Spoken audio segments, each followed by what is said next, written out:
All right. And as I always say, we are live and we back. We back.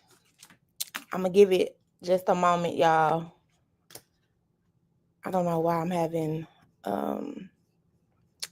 unstable internet. What is happening with my internet? We gonna make it through though. We is gonna make it through the show tonight. Okay. We took a break in May. Took a little break, but we back. I had lost my voice, y'all. My voice was gone. I sounded horrible. Okay, and now it's back. So we back, and we got a great conversation tonight, talking about chronic illness, and tying in how important health equity is for our communities. So I can't wait to get this conversation started with you all and my special guests. But before that, I do have to give a shout out to our sponsors of this episode. Shout out to Mid-American Transplants. They are an organization that is focused on helping donor families through moments of grief and loss, supporting transplant patients, and facilitating safe. Look, I'm struggling, y'all. I got to get it together. I'm coming back, and I got to get it together.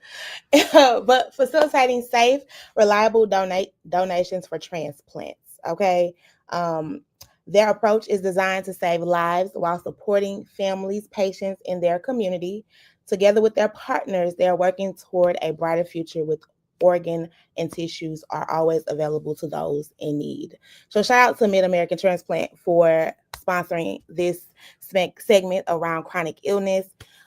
We know sometimes when you have those illnesses, transplant may be something that you need.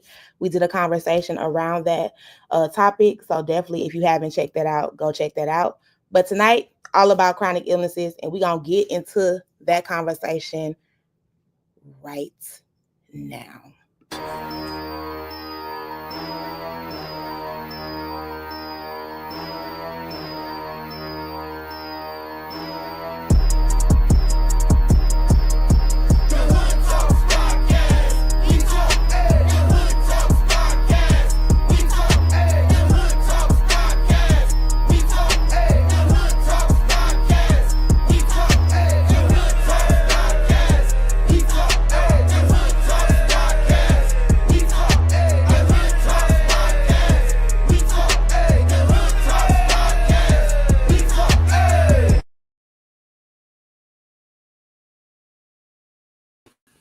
Hey. All right, y'all. Hey, y'all. Hey. Hey. Hey. How y'all doing tonight? This evening? You know what? Blessed. Yes, Definitely blessed. that part. What you said. Okay. What you said. Because there's so much going on in the world. And I'm happy to be here with both of you all and to have this great conversation around chronic illness. But before we get into it, I want to allow, hey girl, how you doing? I want to allow you Hey. all to introduce yourselves, and tell everyone who you are. I'm gonna start with you, Christy. Tell the folks who Okay. you are. So I am Christy Holland. I am the founder and owner of Gutted Fitness. Through my business, I help entrepreneurs, creatives, and professionals manage their stress, but also reduce the impacts of that stress. I am born and raised in St. Louis, so I'm not new to this stressful life, stressful living. Boy, it's like it's built into the environment, literally. So that's what drove me into the work that I'm doing. I almost lost my mom due to the impacts of stress and chronic illnesses when I was in high school. So that really drove me to figure out what's causing all this stress and what do we do with it? How do we get it out of our bodies? How do we get it out of our mind? But how do we shift generations moving forward as well? I don't want to pass on anxiety and stress to my daughter. So what we doing? What we doing?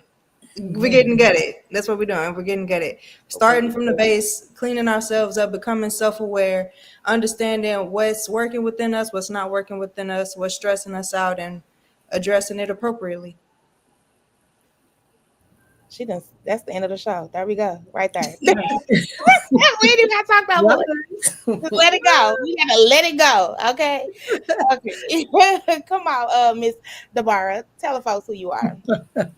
Well, I'm Debora Grandison. I am the founder and owner of She Speaks from a Joyful Heart, where I create inspirational poetry. I'm an author, a poet, inspirational speaker, and a health advocate. And my health advocate journey is because I'm a 36-year diabetes and heart disease survivor. So I do a lot of advocacy, as I said, on the national, local, and global level, and have an opportunity to do a lot of outreach within the community and also work remotely for an amazing organization out of the University of Pennsylvania. So I'm here to talk about the journey, talk about what we can do together because we're better together to empower our people to know how to navigate through very difficult and frightening journeys a lot of times.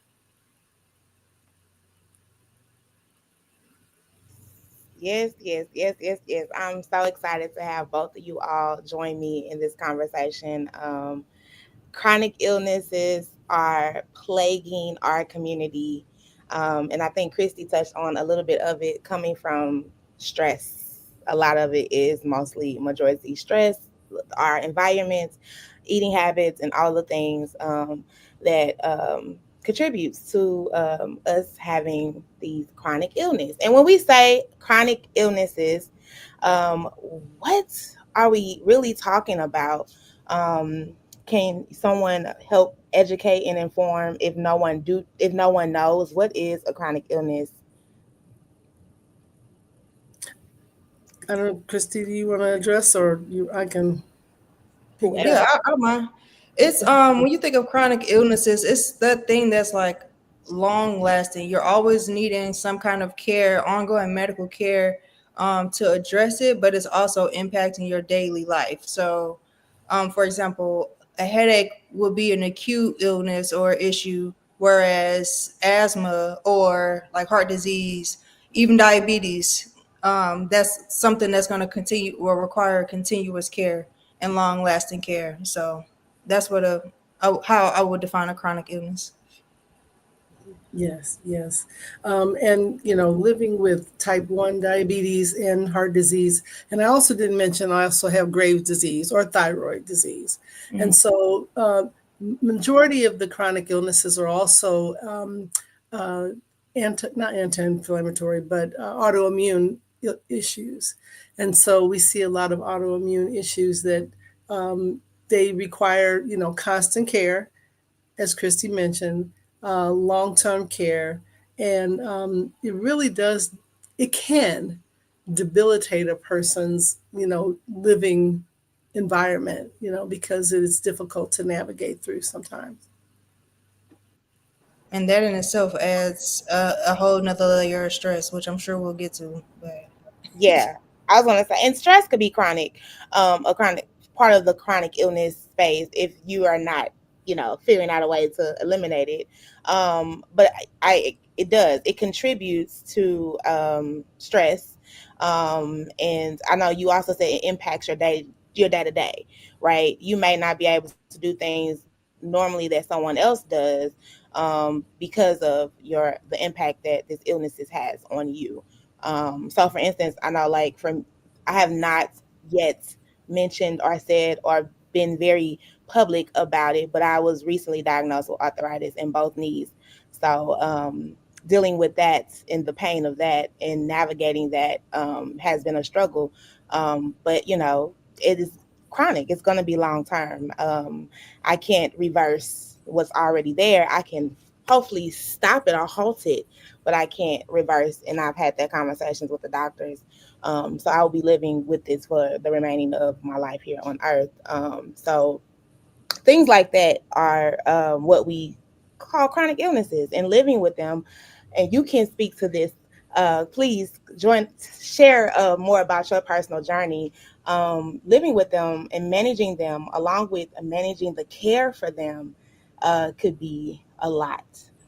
Especially when we talk about navigating the healthcare system that usually causes harm itself. So, could you speak to some of your Yes. So, as I mentioned, I'm a 36-year survivor, but I was misdiagnosed over 20 years. And when you think about that, it was a journey that I wouldn't wish on anyone because the doctors told me that I had a particular diagnosis, and they treated me as a mitral valve prolapse was what it was called, and it was saying that I had a valve that didn't work properly, it didn't function properly. So of course they treated me with medications to for that illness. Well, um, over time, symptoms began to exacerbate. I started getting worse. I started having severe palpitations and things that looked like a heart attack, shortness of breath, left arm pain, all the things that we hear and know to be potentially a heart attack. And then I changed doctors because this doctor would tell me one thing, or they would say, well, you're not listening to me. But I knew what my body was doing. And so I didn't know the answer to what was bringing it on, but I knew it wasn't right. And so when you go to a doctor and you're asking for help, and they're looking at you and saying, well, you're just anxious, take this Prozac or take this. And there was a lot of that over that 20-year time span. Um, One doctor put me on 13 different medications because she was treating every symptom that I had. And of course, never getting to a root cause. So when you are in a position and I'm going to use the word desperate because after a point in time when you've done this over and over and over again and you're not getting any results, you get to a point where you're like, I don't know what to do, and you're relying on this physician to help you, and you're not getting the quality of care that you need or deserve. So therefore, it's a struggle, it's a fight. And I know I'm sure, talk about all the different barriers, right? All the different barriers of communication between patient and provider. yes, And so there's a lot to be said about that. And I always say, fortunately and unfortunately, I've experienced almost one of those barriers. But what it has done for me is it's helped me to bring something to the table to talk to other people who may walk in similar shoes. So that's exactly why I'm here.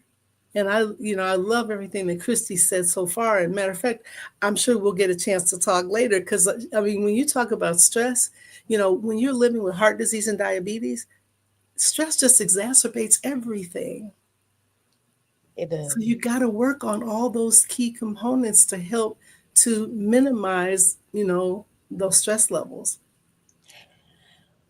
Which is not always easy when we think about living um, as Black people. Let's be honest, in society and the world that we live in, sometimes it's not as always easy to just take off or turn off the stress.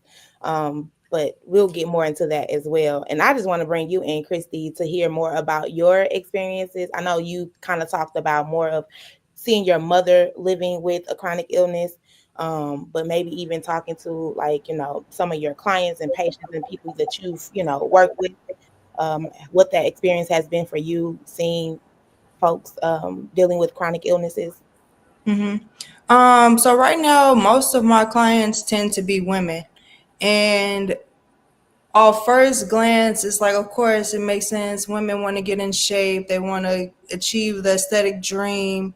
They want to feel better in their bodies and things. But as I'm talking to these women, I'm realizing the problem lies within their mental and their spiritual health. And it's because of all of the social constructs that we have to navigate and carry all day, every day, especially the mothers. We're tired. We're tired. We're at capacity, and we're continuously given more and expected to do more and expected to save lives at our own expense. So when I'm working with these clients, I'm yes, we're doing traditional workouts, or we're doing mobility exercises to gain strength back in our like in our joints or things, find a better range of motion in our joints. But when we're working through that, I'm realizing how much pain and trauma and stress and anxiety is actually sitting within those joints. So like where you might come and you might think you have an arthritis issue and an inflammation issue, which you probably do. It really is likely all the stress and emotional trauma that you have built up in the knees, in the hips, especially in the back, in the shoulders. How many times do you see women walking around with their shoulders up? I'm one of them. I have a massage therapist friend, and we'll be sitting and talking, and she'll just drop my shoulders, and I'm like, thanks, because I ain't even realize. I ain't even realize I was tight today, but I'm tight. Right. Right. I'm tight. It's real though, because I mean, honestly, you have to think like it's not necessarily always have been taught for self care. And Deborah, your situation, you were a mom too, right? When you Yes. started unraveling the things that you were dealing with your chronic illness, getting sick and having to care for your children and your husband, Yes. and I think when I'm not, because there is Black men that are dealing with chronic illnesses as well, but I think it is important to highlight that it is seeming to be more affecting Black women than it is not necessarily, it ain't, but more than Black men. And I think it is because we do hold so much position in caring for the community, the village, everyone else. We're And nurturers by nature, right? You mhm, know, and again, we wear a lot of different hats. And so the original diagnoses with both diabetes and heart disease began during pregnancy. yeah. You know, Mm. See? I ended up going into preterm labor. The doctors wanted to stop the labor, and they gave me a medication that tripled my heart rate, and I ended up in intensive care. So the initial diagnosis that I was given that I mentioned earlier stemmed from all of that. And I spent 4 months in bed, was heavily monitored, was considered a high risk. And imagine from that time on, I mean, thank God I had a healthy child, but the irregularities and the things that happened in my body after that, it was unbelievable. It was unbelievable.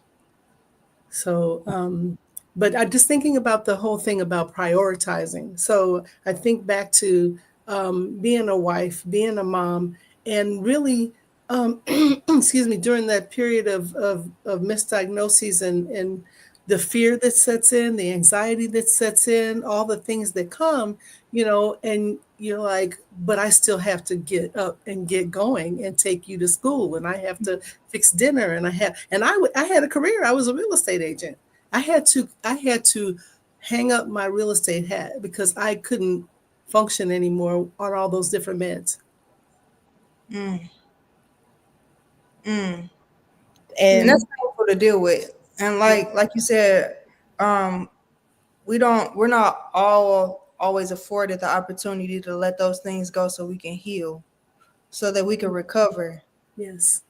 And that's the saddening part. Like that brings me to tears. As a new mom now, and someone who had to go into labor early because of stress and those types of issues, and just reflecting on my mom's journey, it's sad. It's really sad, the things that we have to continue to fight through in the midst of us breaking down.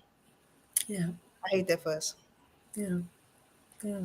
yeah, and not and it's like this. I say it's so easy to sometimes say, just care for yourself, or just eliminate the stress. But if you're dependent on the thing that's stressing you, right? If it's the job and you're dependent on the job, because if you quit the job, how are you gonna pay your rent, right? How are you gonna feed your kids? How are you gonna pay for daycare? If it's the kids' school and you have no other options, this is all you can't afford private school, or things like that. So like, how do you eliminate it if it's something that you're dependent on? That's not always the easiest answer, is to be, to just let it go, because it's sometimes something that you have to do. And like you said, a lot of times, a lot of folks aren't afforded the um Mhm. proof The luxury, yeah, luxury Yeah, living, to right. be like, I'm out, I absolutely. can't, yeah, I'm done. So And one of the it's things I Go try ahead. to do in my fitness classes, I try to stress emphasize the point that we can't always eliminate stress.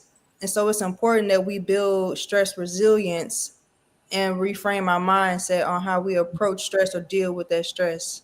So luckily, like the weight room is the perfect example of that. That weight gets heavy and it's painful when you're first starting out lifting it. But the more you go through that, you start to learn, oh, if I turn my knees out and activate my glutes, I can get better into that squat and I can properly lift that weight. It's not as heavy or it's not as painful. Or if I use some slants, I can get deeper into my squat. Or you just learn to modify your behavior and your approach to that stress, because it's not going anywhere. That weight is still going to be there and it might increase. Are you resilient enough? Have you built that strength around that stressor to continue going, to be resilient? Mhm. That's an interesting point. Stress resilience. What does that look like? And you kind of just talked about, like, finding. It sounds like finding supports to navigate the stress, in ways to lower the impact, is what I'm hearing. Like, how can Yeah, you lower the impact? And um, being able to acknowledge that, though, like, that this something is stressing you. I think sometimes we mhm, don't even get the time to sit with ourselves to identify what is causing us the stress. Um, Right. absolutely. And by the time you do, it feels frustrating because the narrative is like, get rid of the stress, get rid of the stress. We live in America, it's built on stress. It's mhm. built on it. We're Stress, never going to get rid of anxiety, it. it's Yeah. the And honestly, barriers. I said the barriers is built on the barriers, all of the things. absolutely. Mhm. And the way we're biologically designed, like our body is doing what it's designed to do, respond to the stress. So the fact that we're having like stress responses is a good thing. The fact that we're constantly having them and it's resulting in the diabetes, it's resulting in a heart disease, it's resulting in a hypertension, that's where the problem lies, so how do we become more resilient to that, and of course reduce what we can, but we have to accept and acknowledge the fact we live in a stress induced society. Right. There's nothing we can do about that. Right. Right. Well, I love what you talked about, Christy, when you talked about renewing or reframing thoughts, because that's really one of the reasons why I built She Speaks, because I lost three family members to diabetic related heart issues when I didn't have answers. My brother was one of those, and he was 35 and died of a massive heart attack. Mm, So I literally was sitting and sorry. looking at my watch or looking at the clock because I felt that I was going to succumb to that same fate. Mm, But I'm a woman of faith. And of course, my faith really helped me to learn how to reframe thoughts and just walk through, knowing that there was, that my journey had a purpose, because that's what God told me. And so that's when I started writing poetry. mm, And so I still really encourage people, through the poetry, to renew their thoughts and mind, to make a shift in what they may, even what they may have been told when they go to the doctor. I'm not saying they don't need to listen to their physician, but they really have to take a stance of actively being an advocate for themselves. And absolutely. so, just like the times when I went and had heavy duty palpitations, like feeling like something was punching me in my chest, and they're looking at me and saying, It's well, anxiety. um, yeah, it's probably just anxiety. But I knew it was more than that. And But the frustration in that, of being yeah, able to speak to your body and say, I know my body, just listen to me, and you don't get listened to. Like, y'all, Right. I'm sorry. That triggered me, because I've Yes. going into the healthcare system and advocating for myself, is always like a fight. To where you feel like you don't even want to go anymore. Right.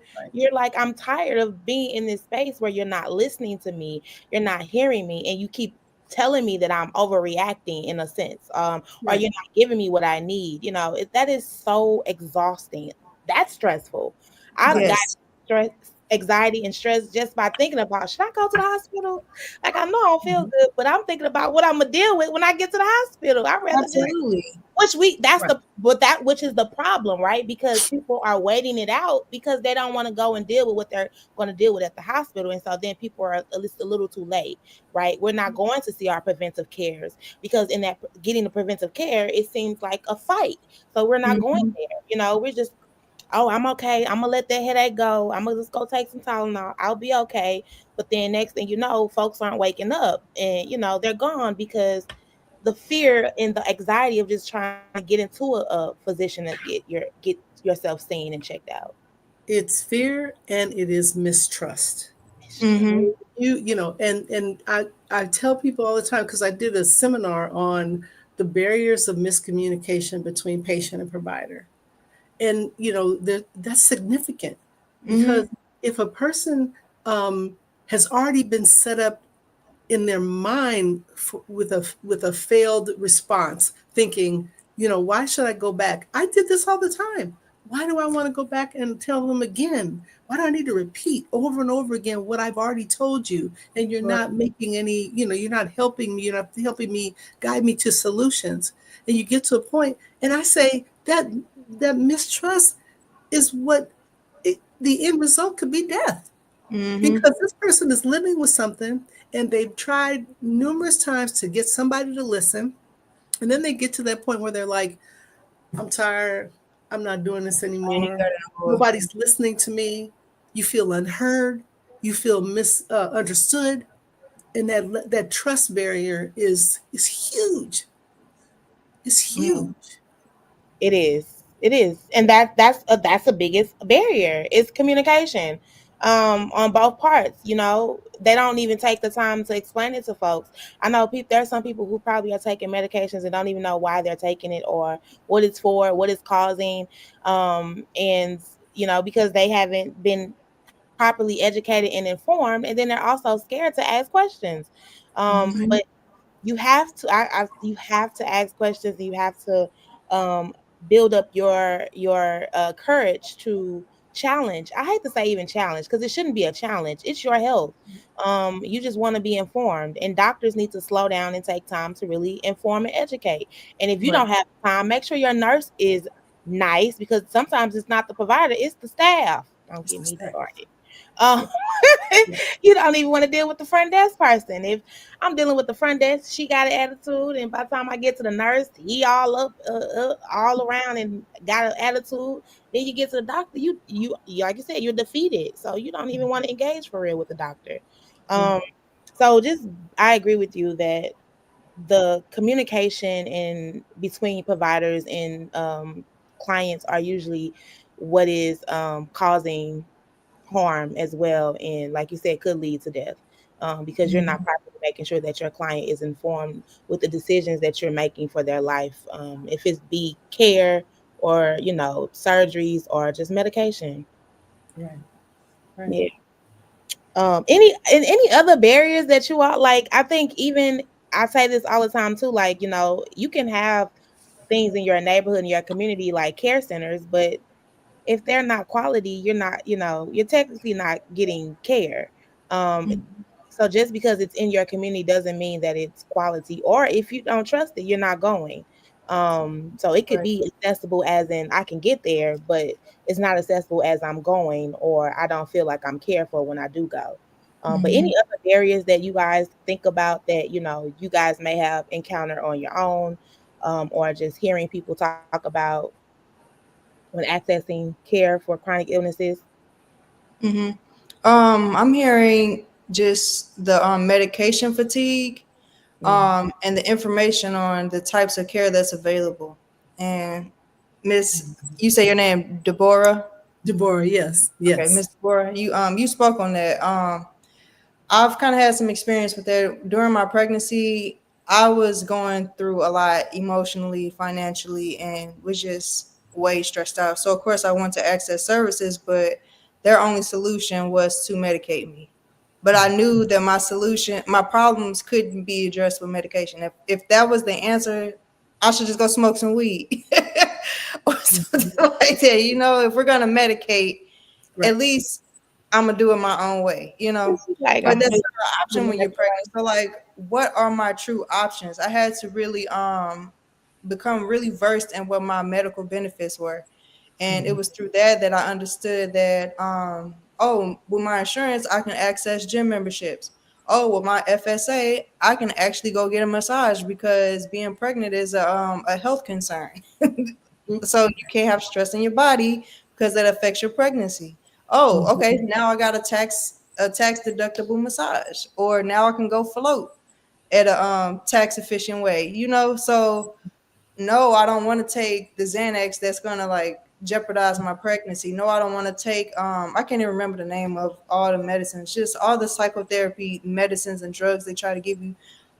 You can prescribe it to me, but I'm not going to get it because I don't want to spend my money on that. For one, it's not going to help. And then two, if I know the wellness practices that are going to keep me sane, safe, and well, and it's tax efficient, and it's already built into my insurance, I'm gonna use it.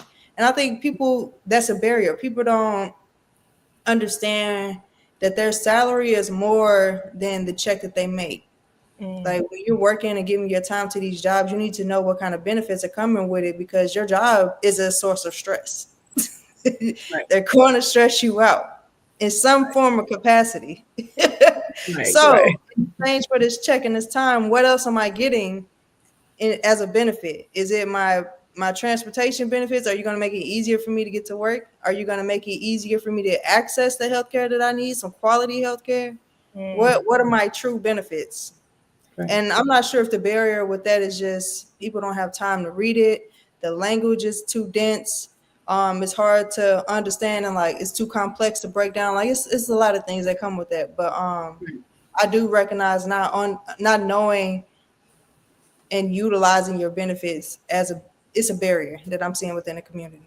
And I'm seeing that even with my own mom. Like mama is more than just a check. Like what kind of benefits you got? Let's run it because you're getting of age and it's some things you're gonna have to start doing.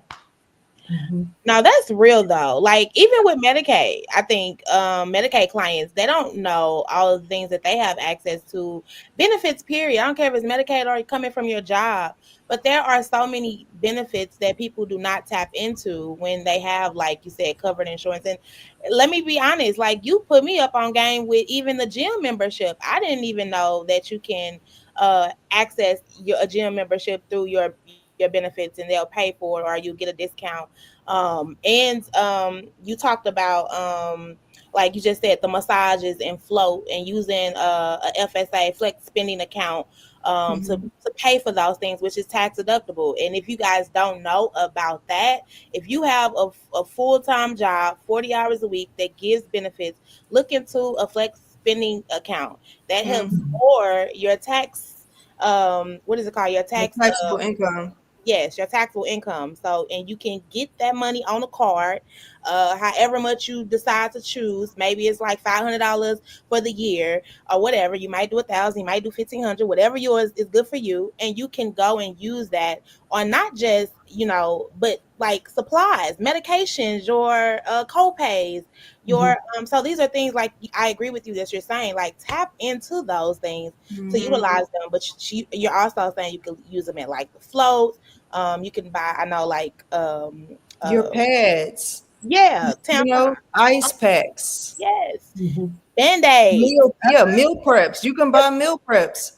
If you're gonna go and spend money anyway on food, but it's not helping you in your diet, if you're already going to the doctor and they're telling you you have hypertension, they're already telling you you have heart disease, you have diabetes, you have to have a specific diet to address these issues, you just got it in your doctor's summary. You have access now to use that to buy a meal prep with your flexible spending account.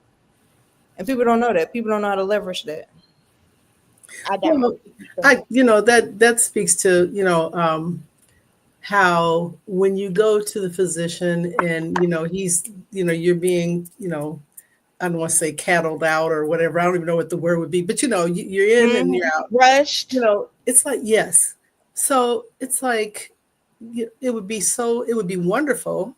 And maybe I'm living in a fantasy world, but for them to have, so, okay, I've just given you a diagnosis, Miss Jones. And, um, I've got to, see my next client, my next patient. But uh, Sue's going to come in and she's going to go through, the summary with you, because a lot of times you get that paper and you're gone. Nobody Then what sits you down with you and discusses or helps you with a plan. And I'll give you an No, example. I went no. to speak at an event, and this woman, beautiful older woman, walks up to me and she says, I just left my doctor's office. I got an EKG and they told me it was abnormal. And she said, what does that mean? She's asking me.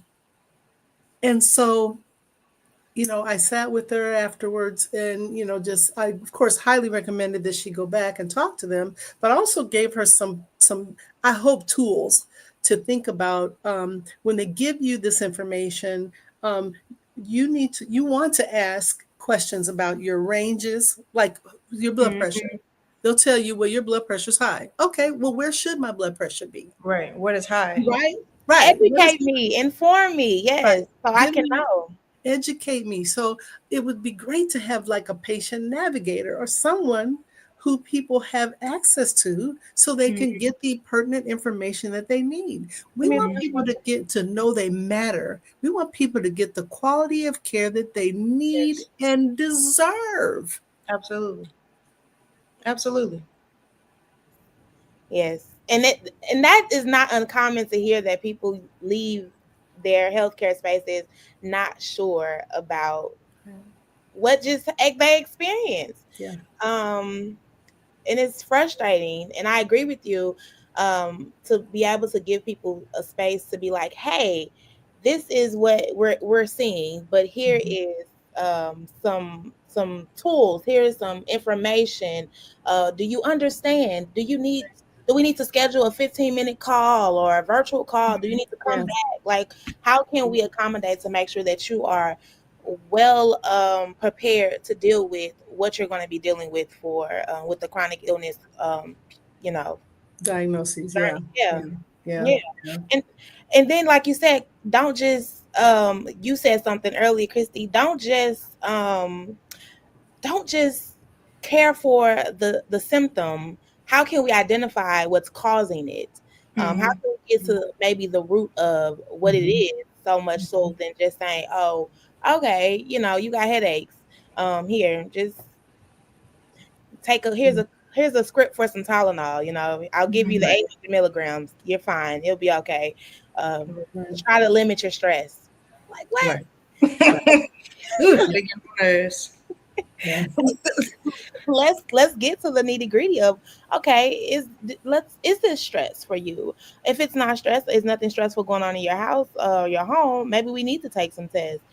Let's check your blood pressure. Is this normal for you and your blood pressure? And I do think we do have to find some um space of caring for ourselves in that lane as well, to like just being aware of our bodies, Right. period. Like, if we know this, that is this normal for us? So periodically checking your blood pressure, periodically, as women, knowing your cycle and what's normal there and things like that. Like, Mhm. just really being able to be in tune with your body, so when something Mhm. does feel different, you can identify if it's normal or not. You know what I mean? And I Mhm. knew something was wrong, and I'm saying that because I knew something was wrong with my knees, because of the pain that I was consistently having. I'm like, this is not normal. I have to go and get it checked out. Um, Mhm. and when I went and I told her, I was like, hey, I think it could be arthritis. And luckily, I have a doctor who looks like me, and she immediately said, let's take you know, um, a, a scan and X-ray and and see. And she even touched the knees. Now she a thorough doctor, but because you don't have that nowadays. Like, she was able to feel it. She was like, "Oh yeah, that's arthritis." I was like, "How you know? Like, you just touched the knee." She's Right. like, "Oh, I feel it." And she told me, she said, "It feels like this, and this is what I'm feeling." And I was just like, "Okay, I like you. You're telling me Yes, what." education. You're educating me. Absolutely. Yeah, you're Absolutely. educating me. You letting me know, and then giving me options. Like when I was saying, "Hey, you want to go? You want to get I forgot what it was, like a the shot, the steroid shot." Oh, The doctor that I went to for that, he was like, "Hey, you could get that, but honestly, I'm gonna let you know that long term, it's just gonna make it worse. It's not gonna make it better." And I was like, "Thank you for letting me know that, because somebody else right. would have just been like, here, take the shot. You're gone. Your pain is over." Like he literally said, Right. "I want you to have the option." He said, "If we keep doing them over time, and if you keep getting, it's gonna make it worse. It's not gonna make it better. So you let me know what's best." So I love Mm-hmm. like being Right. informed and educating and giving me options to say it's still up to you, but these, this is your options. And a lot of times you don't get that, and Right. doctors are just like, here's the script. Right. Take care of the symptom, and you'll be all right. Right. Bye. See you next appointment. Right. Right. Well, so I'll give you an example of that. So with my first pregnancy, the doctor that I was seeing, uh, I go in and he says, I wasn't even at 7 months yet. And he said, please don't eat any more sugar. If you eat sugar, your baby's going to die. And then he said, see you next week. I left completely this, I went home and I'm like, I don't know what I'm supposed to eat, all of that, right?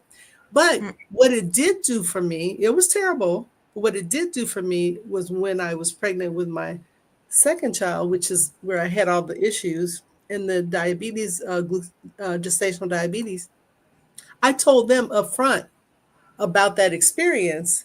And so they ordered tests early that actually caught things before Mm-hmm. it got out of hand. Mm-hmm. See, again, how many people does that kind of thing happen to and they just go with it or they brush it off and then they're into the second or third pregnancy and they end up in a situation.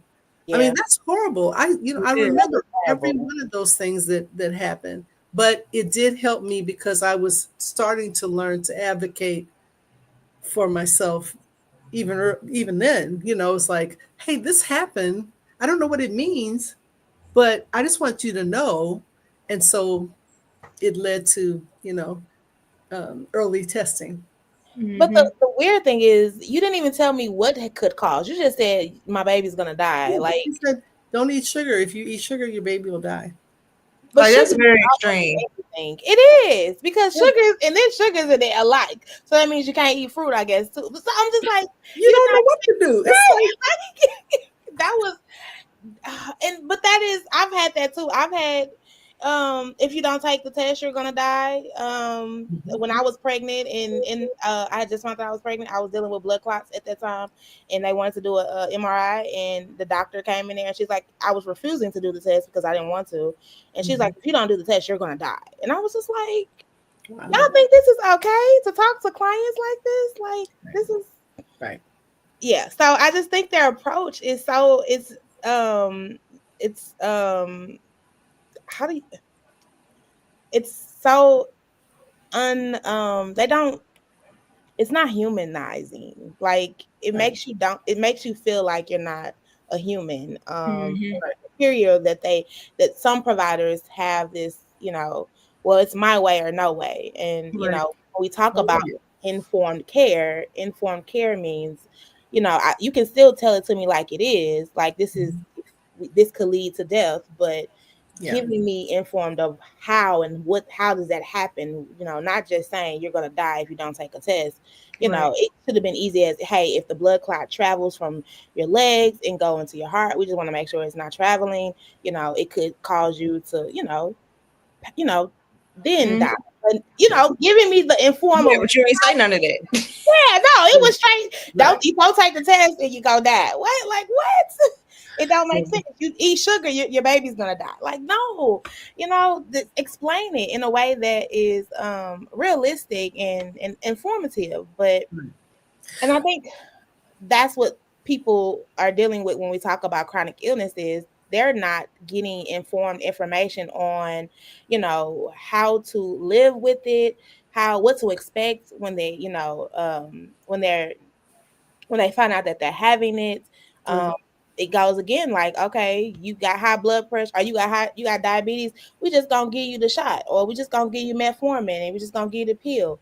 We're not Mhm. gonna say, hey, we're not gonna teach you about your levels of what makes your sugar go up and what doesn't, and Right. you being insulin resistance or any of that. Like, we're not giving Right. you the education of what is happening when we talk about diabetes. That's We're right. not telling you when we're talking about what's happening with your heart problems. What is it? Is it an enlarged heart? Is it, like, there's no education of what's happening to folks. It's just Right. here's the Right. prescription. Right. Well, even with heart, when I go in and speak and introduce myself as a survivor, the first thing everybody says is, "Oh, you had a heart attack."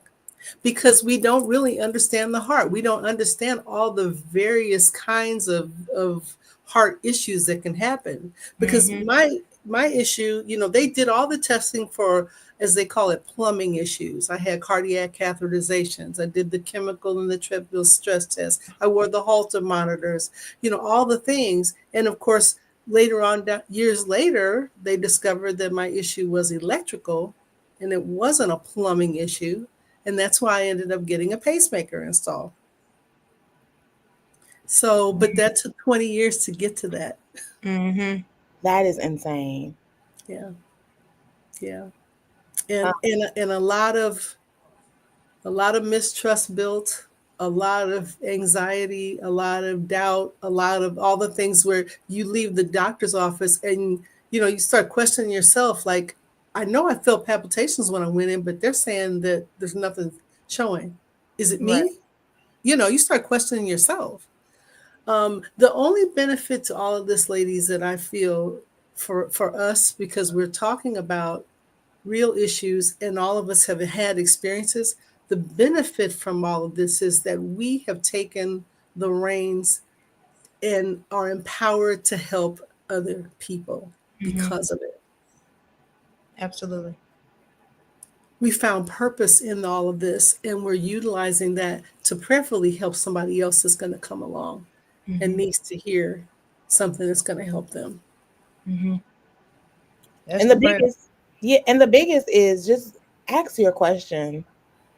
um, Make sure that you feel comfortable and you're very much informed on what your illness or disease or thing that you're dealing with is, um, and finding ways, like Christy said, to really figure out how to um, get you the support that you need. Access the resources. I cannot stretch that enough.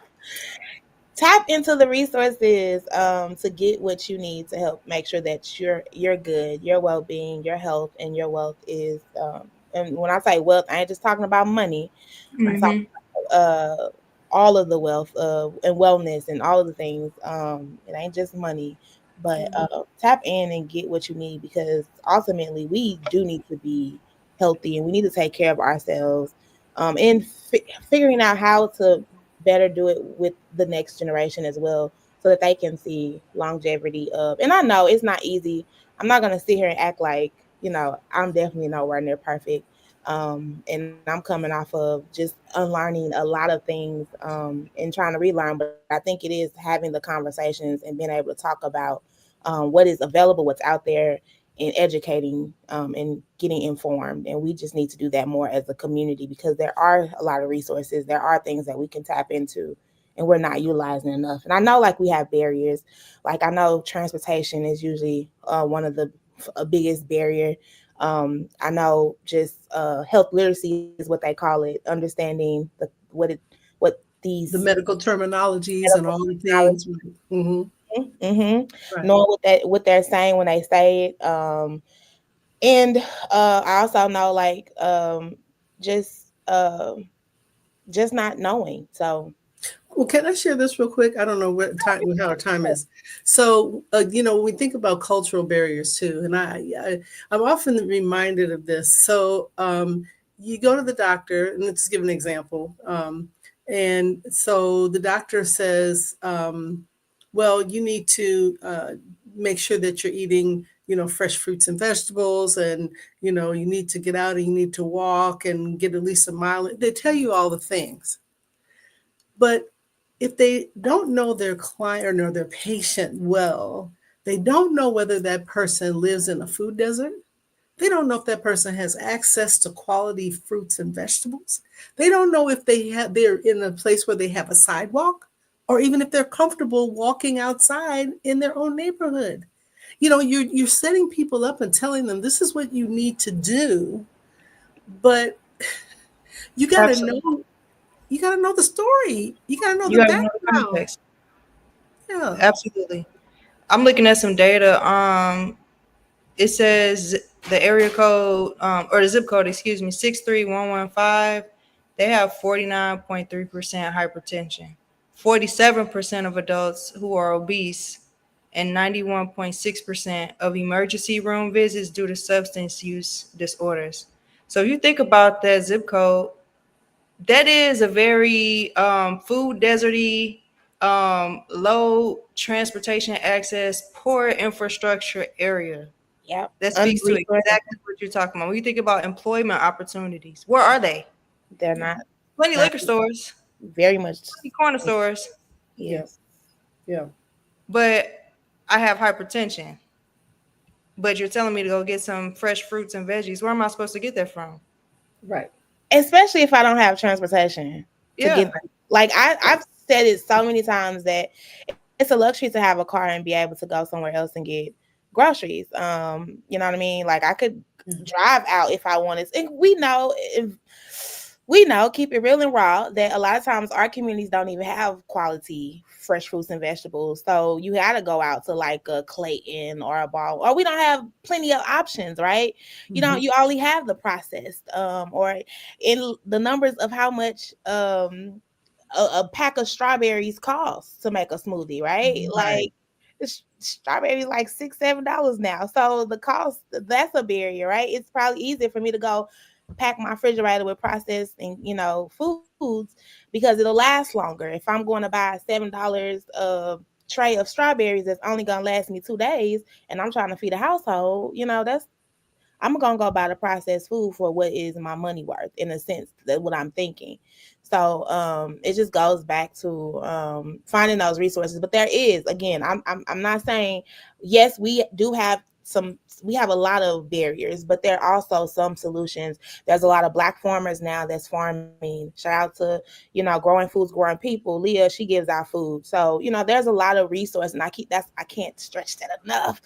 Yeah. Tap into the resources. I know at one point in time, WIC was allowing folks to go to farmers markets and use their vouchers. I don't know if that's still the thing, but I think that would be great. And but we also know where we are when this administration and the cuts that Mhm. they're doing to things. So being mindful of that as well, you all, like, it all Mhm. plays a part into how we are thriving in our communities. Yeah. Um, the less they invest in our communities, the less we have access to. And it's not fair. And we, like you said, if I don't feel safe walking down the street, I'm not gonna go walk down the street. But if I don't have access to a gym, I can't afford a gym membership. If I'm, low income or don't have a full-time job, which you just gave us game. If you do got a job and you got benefits, go get you a membership. But if you don't, that's a barrier. But we know the why has programs for folks who get assistance. So tap Mhm. into there. It could be like $15 a month for a Y membership. So I'm Mhm. just saying, find ways to tap into the resources that are available to make sure that you have access to things that are helping you take care of yourself. And I fight myself with this. Prioritizing you is important, and I don't think we do that enough. Prevention care, tap into it, you all. Um, Yeah. Mhm. I wish, yeah, just preventive care. Tap in. I know if you can find a great provider, hold on to that provider. Hey, go be a doctor. We need more doctors. That's right. That's That right. part. We do. We need more that look like us. But if you can find a provider, tap into that provider. And I know if you get one that you don't like, no, go to the next one. Mental health, tap into therapists if you can, counselors, and or just Chrissy, you're not the only one. I've heard so many people say that working out is very much therapeutic. So really tapping into that space, you all, and finding a way to do it. And I, I mean, you just gay gang. I'm still flabbered that you can access a gym with insurance. I'm still like Yeah, blown with away. Medicaid. And with Medicaid. With Medicaid, yeah. So Girl, I've been I know, spreading that to everybody. I told my sister, I was like, girl, you know you could get a gym membership. Everybody in the gym. Let's go. seriously. You get a And gym membership. You I get a do gym. want to speak on like this idea about the gym being the solution. There's this misconception that when you go to the gym to work out for your mental health, you got to do this super rigorous, Yes. exhausting workout for it to be If you effective. ain't do it, you ain't working. That's what they be saying. Yeah, you don't have to be in a gym 3 hours if you're not an athlete training for a particular goal. You don't have to do all that. In fact, you going to the gym and overworking yourself is adding to your stress. You're increasing your Mhm. cortisol levels.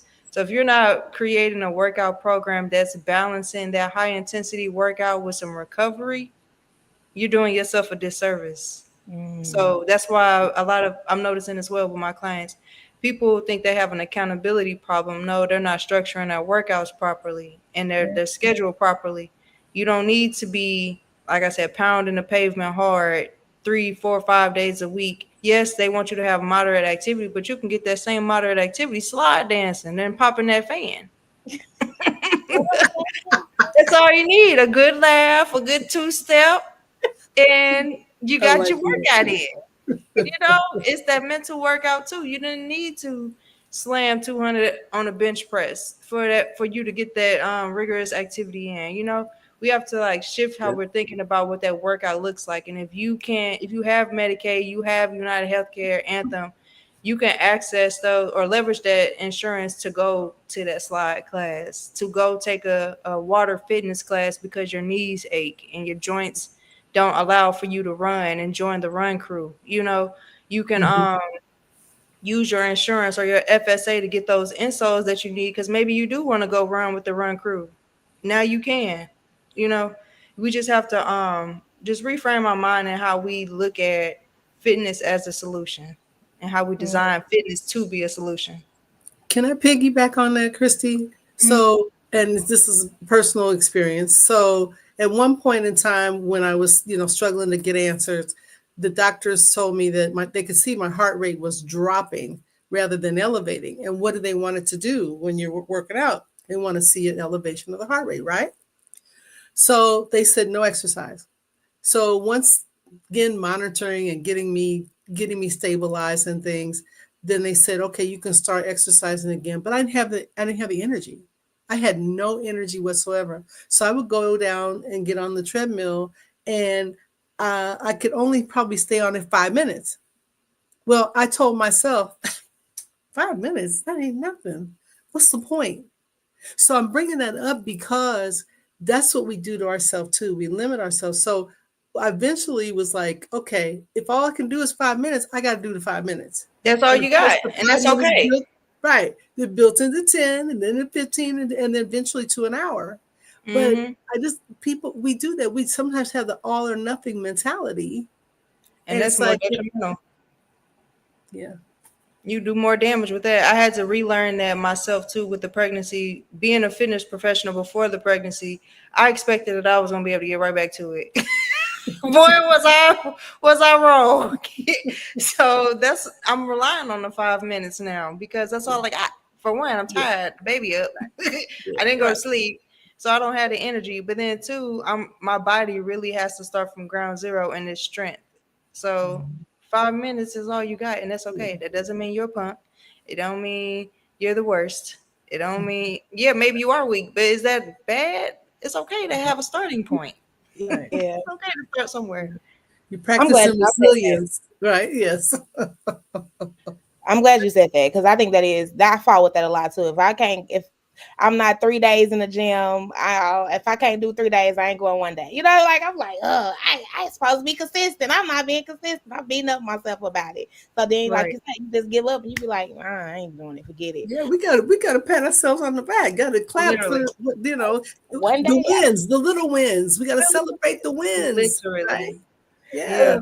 Because yeah, consistency for me looks like I might have biked into work, but then I might not work out until the next slide class. So now I'm sliding, and then maybe Thursday night I'm stretching. That's consistency. Like it didn't have to be the right. chest pounding exercises. I did that one day, one day, and the rest you're having fun. Yeah, yeah. Well, Doing you what works. both are getting your workout on because you got little ones, so you're getting the That's right. okay. I That's right. remember. I'm Lord, not too old to not remember. oh my God, I'm just like forever. And to talk about your energy, it is like really trying to figure out how to manage like the day to day of like work life and home life and children. And I just told a friend today, I was like, I feel like a bad friend, like because I can't keep Yeah. up with everybody and everything, especially when you got to get to the inner part. Like I really been thinking about like me and taking care of me, and what does that look like for me? Because I don't want to go in 2 3 years and they talking about knee replacements or anything like that. Like I really want to make sure that I'm able to keep moving. I got, like you said, babies to chase after of, and so it's just like you really start to think about how much you put yourself in the back burner. Mm-hmm. And you realize, you look back and you be like, dang, man, if I just would have focused on me more. I just really want us to think of Black people, Black women, Black men. We have to care for ourselves better. And I'm saying that not to you, I'm saying that with you as I talk to myself as I'm We figure talking. it out. Mm-hmm. Yeah, Yeah, we do. We have to care for ourselves. This world has taken enough from us. So, that's yeah. right. So, any last advice that you all want to offer up? Ends also, please provide how people can connect with you if they want to connect with you. But any advice or any last words that you want to say before we end this episode? Well, if I start out, I would say it's learning to advocate for yourself. If you do have a diagnosis of some sort, that you write down any concerns, any questions, any fears, any doubts. Just write it down so that when you have your opportunity to go in and speak to your doctor, you're well informed enough to ask the questions in the time frame that you have. And then know your family history. That's another big one for me. Know your family history. And then also, oh gosh, I just lost the last thing I was going to say. Know your family history. Um, but just if you struggle with the answers you're getting from your physician, you know, you may have to make some moves because I've had to make some moves. So, Mm-hmm. because you deserve quality care. You deserve to be heard. Absolutely. Absolutely.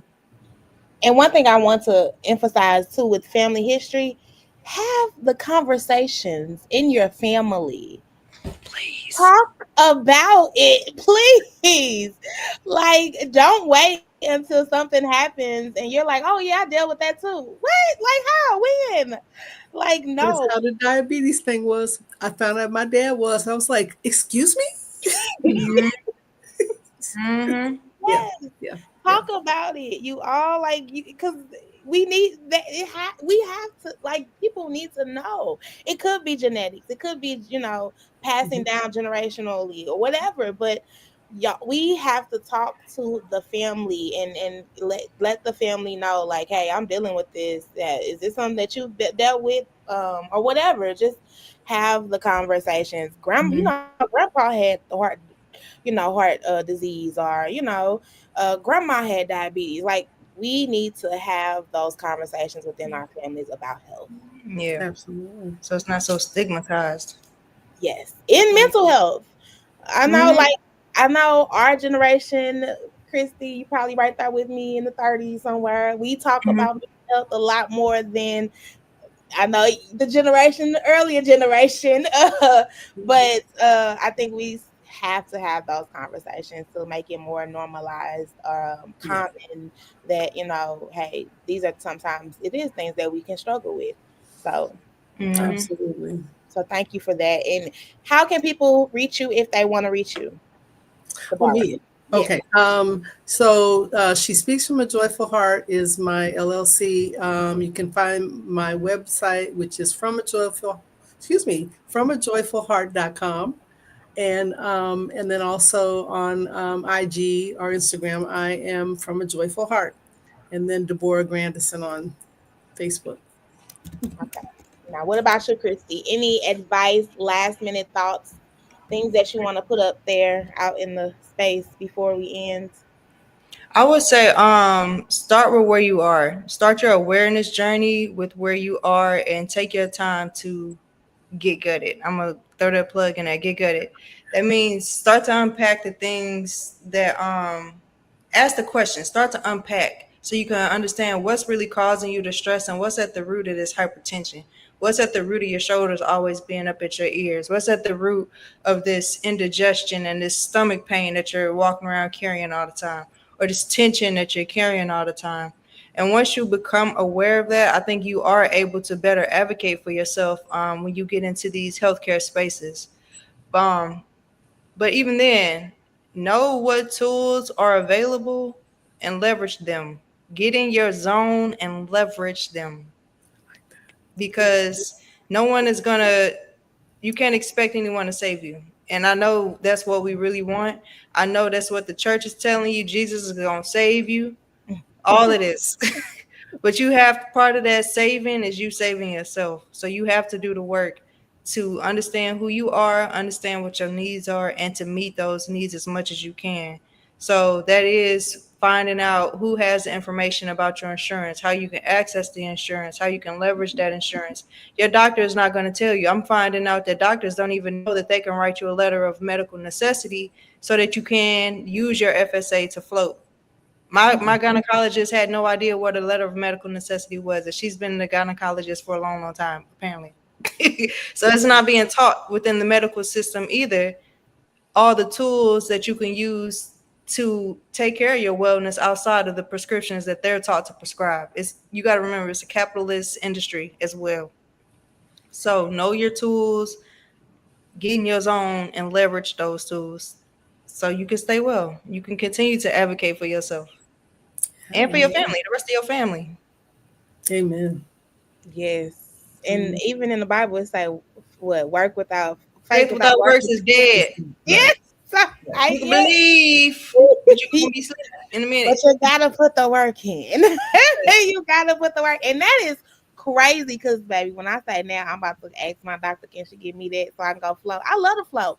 I just don't like the salt in my locks. I'm struggling with that part, but I love the float. It Yeah, is really great. And yes, there is some great alternatives other than just medication, y'all. So tap in. absolutely. And that's And not how, to shade anybody who needs it. Like no, medication if you has need its role, its place. yes, if Mhm. you need it, Yes. take it. But Yes. there is other ways to care for ourselves outside of just medication. So tap in. I do, Christy. Also, how can people reach you? So in case they want to come to that slide, let me find out. I'm be there. But This live class is happening every Tuesday night at 6:30 at the Zone. That's at 2650 Locust, St. Louis, in the city. But you can follow me at Gutted Fitness on all social media platforms: Instagram, Facebook, YouTube. I'm not on TikTok. I mean, I am, but I'm not on TikTok. I ain't got time for TikTok. So you might find me, but I'm not there. But you can TikTok also is follow me live. at guttedfitness.com. So it's GUTTED fitness.com. All right, y'all. Thank y'all for joining me for this conversation. It went by fast, didn't it, y'all? It always It did. there. It always goes by so fast. But thank you for joining me. And shout out to everybody that tapped in. Make sure you share this conversation. That's another thing that we don't do enough is share. Share the Share. information, share the resources. tap in. I'll be back. We got another episode for sure. I'm sure before the end of this month. But we keeping rolling. We keeping rolling. And I also invite you all to join us in person. At the link up. So if you want to find out more about the link up, go check out www.thehoodconnect.org. We are having live podcast conversations in person, and also trying to connect people to resources. But for real, if anything you take from this, y'all take care of yourselves mentally, physically, spiritually, emotionally, whole all around. Yes. And shout out to Mid American Transplant again for the sponsorship. We appreciate you. And on that note, y'all, we out. Mid America Transplant is proud to sponsor the Hood Talks. Ever wish you had a superpower? Guess what? You do. You have the power to save lives with just one simple word. Yes. Yes to organ and tissue donation. Here's the reality. Patients from communities of color make up 60% of the organ transplant waitlist. You may know someone waiting because sadly, Black people like us are more likely to face health conditions like kidney failure, high blood pressure, and diabetes, all of which put our organs at risk. But here's the good news. Donor heroes are changing lives. Last year, 168 Black patients in our community received life-saving organs. And just one donor has the potential to save 8 lives, restore sight to 2 people, and heal 75 more through tissue donation. So, be a hero. It only takes 2 minutes to register and say yes to saving lives. Sign up today at sayyesgivelife.org. Don't forget to subscribe to our YouTube page and also follow us on all